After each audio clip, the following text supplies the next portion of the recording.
안녕하세요. 저는 응급학과 전문의 닥터케이 김근수입니다. 오늘은 여러분들에게 어센딩 에오타를 인발부하는 타입 A 에오틱 다이섹션에 대해서 이야기를 나눠보도록 하겠습니다. 최근에 저희 병원에 내원했던 환자의 증례를 가지고 볼 텐데요. 이분은 60대 초반의 남자 환자분이셨고 새벽 6시경에 갑자기 호흡곤란이 시작됐다고 합니다. 그래서 119에 신고를 하셨는데 호흡곤란이 있고 나서 흉통도 같이 동반되어 있었고 이 흉통의 특징이 뭐냐면 이동하는 양상으로 체스트 페인이 있었다고 합니다. 그래서 119 신고를 한 상태로 본원에 내원하셨었고요. 이니셜의 바이탈 사인은 BP가 시스톨릭 BP 기준으로 한 130대 정도 나오고 있었고 그리고 하트레이트는 한 100회 정도 내외로 나왔다고 합니다. 그래서 당시에 진료를 받았던 응급학과 교수님께서 쭉 워크업을 하다가 최종적으로는 D다이머가 한 20까지 뜬 걸 확인하시고 다이섹션을 열심히 하셨습니다. 그래서 CT를 찍어봤더니 실제로 기시부부터, 그러니까 어센딩의 기시부부터 저기 밑에 메센터릭 아터리까지 인발부하는 굉장히 광범위한 양상의 어센딩 에오타를 인발부하는 타입 A의 에오틱 다이섹션이 있었던 것이 확인되었습니다. 그래서 이 환자분에 대해서 가장 중요한 거는 이머전시 OP거든요. 그래서 이거는 카디악 이머전시이기 때문에 본원에 당직하고 계셨던 흉부외과 교수님께 연락을 드렸었고요. 그 답변은 뭐냐면 지금 우리 병원에서는 수술이 불가능하니까 가장 가까운 병원으로 어레인지를 해줬고 병원으로 이제 환자를 이송하려고 준비하고 있었습니다. 그런데 우리가 중요한 거는 이제 안전하게 가는 거잖아요. 그 전에 갑작스럽게 다이섹션이 나빠지면서 정상적인 블러드 플로우가 흐름이 막힌다거나 아니면 그 플랩 사이로 블러드 플로우가 계속 헤마토마를 만들면서 어떤 정상적 혈류를 방해하게 되면 그 카디악 어레스트로 진행할 수도 있거든요. 그렇기 때문에 이제 그 과정에서 환자를 가능하면 안전하게 우리가 메디컬 매니지먼트를 해주는 게 굉장히 중요한데요. 오늘의 그 주제가 바로 이겁니다. 그렇다고 한다면 환자가 근본적인 치료는 카디악 서지컬 이머전시인 건 알겠는데 그 사이에 어떤 매니지먼트를 응급학과 의사가 해야 되는가에 대한 거예요. 이 환자는 사실은 당시에 진단이 된 이후에 라베탈로를 써서 레이 컨트롤을 했고요. 그 다음에 바소다일레이터인 나이트로프로사이드를 적용을 해서 환자의 BP를 좀 떨어뜨리는 그런 처치를 했고 마지막으로는 이제 오피오이드 계통의 진통제를 사용해서 체스트 페인을 이렇게 억제하는 그런 처치가 들어갔습니다. 다행히 적절한 처치가 됐고 환자는 무사하게 잘 트랜스퍼 됐던 그런 케이스로 하겠습니다.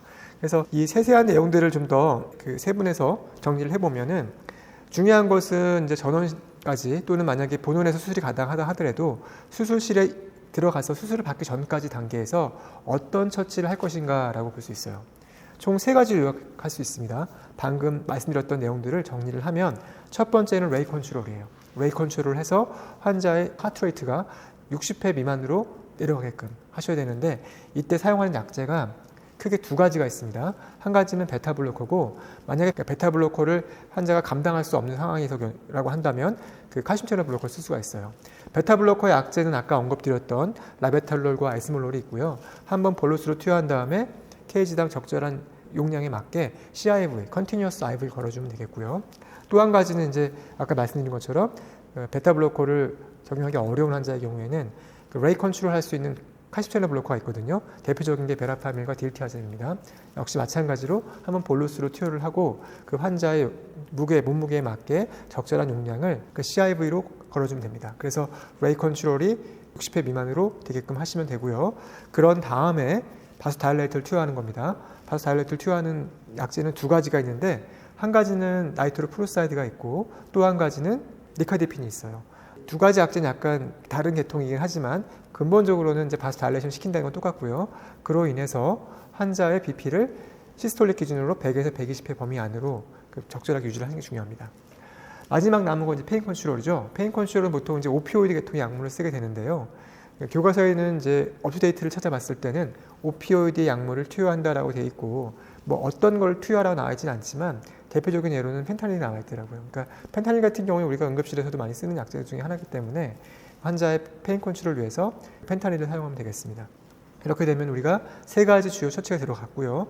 그리고 동시에 실시간으로 환자의 바이탈 사인을 모니터링하기 위해서는 뭐 레디얼 아터리든 아니면은 뭐 환자의 라이들 아터리가 확보하기 좀 어려우면은 브레이키얼 아터리나 아니면 페모럴 아터리 쪽에다가 A라인을 하나 집어넣게 되면 실시간으로 환자의 바이탈 사인을 볼 수가 있기 때문에 그 바이탈 사인에 근거해서 약물의 용량을 조절하면 되겠습니다. 그렇게 되면 우리가 기본적인 처치들을 했다고 할 수 있고요.